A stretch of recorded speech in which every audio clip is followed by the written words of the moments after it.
Je vais remonter une pièce qui s'appelle Guernica, que j'ai créée originellement en 2018 pour le San Francisco Ballet. Et là, maintenant, j'ai 8 danseurs de 18 ans, 19 ans, donc j'ai tout rechangé. J'ai gardé le thème, j'ai gardé l'idée de certains mouvements, mais j'ai tout changé et tout remis sur eux. Je travaille avec les danseurs classiques du Jeune Ballet. Il y a 2 danseurs contemporains qui sont avec nous. Ça m'intéresse de découvrir dans le processus c'est qui ces danseurs, ces artistes, ces futurs artistes.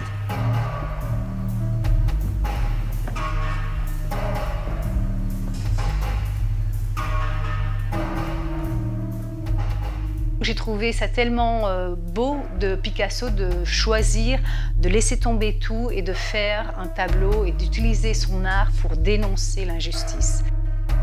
Moi, ce que j'adore sur la peinture, c'est que c'est un moment figé qui a été choisi par l'artiste au moment où ça s'est fait et que je me dis, c'est qu'est-ce qui se passe avant et après la peinture. Si la peinture se mettrait en mouvement, qu'est-ce qui se passerait?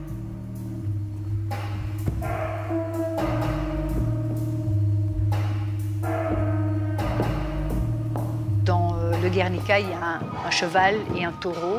Et la symbolique du taureau, c'est que c'est la victime et l'agresseur en même temps. Et donc je voulais avoir 8 danseurs qui étaient des taureaux et utiliser la forme de la danse espagnole du flamenco dans mes mouvements. Là, dans le papin, et puis vers lui. Et vers lui, tiens. Et est-ce que tu peux faire plus? C'est ça. C'est inspiré de la corrida, en fait, où il y a une arène et un taureau et un matador. D'abord, quand les filles sont au milieu, tu dois faire le prédateur. C'est trop comme ça doit être sur tes mains, à bouger en avant, prête à attaquer. Ils sont tous les deux des taureaux, ils sont tous les deux prêts à agresser, mais aussi prêts à être victimes d'une blessure. C'est une danse très expressive, très dynamique et assez lourde pour le corps. Et je m'inspire de leur façon de le faire, je m'inspire de les voir grandir. Et parfois je simplifie, et parfois je modifie, ou parfois je le fais plus complexe. Ça dépend de comment on est chaque jour, c'est une découverte. 5, 6 et 7 et 8 et 1 et 2 et 3 et 4 et 5 et 6 et 7 et 8 et 1. 3, 4 et 5, 6 et 7, 8 et 1. 3, 4 et 5, 6... Ouais, joli!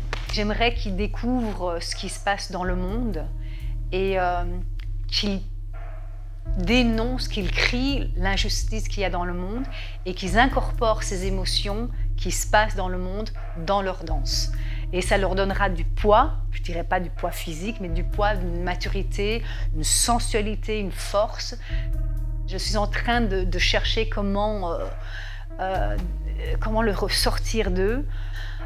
Et donc pour eux, ils doivent trouver pour eux-mêmes c'est quoi l'injustice dans leur vie à ce moment-ci.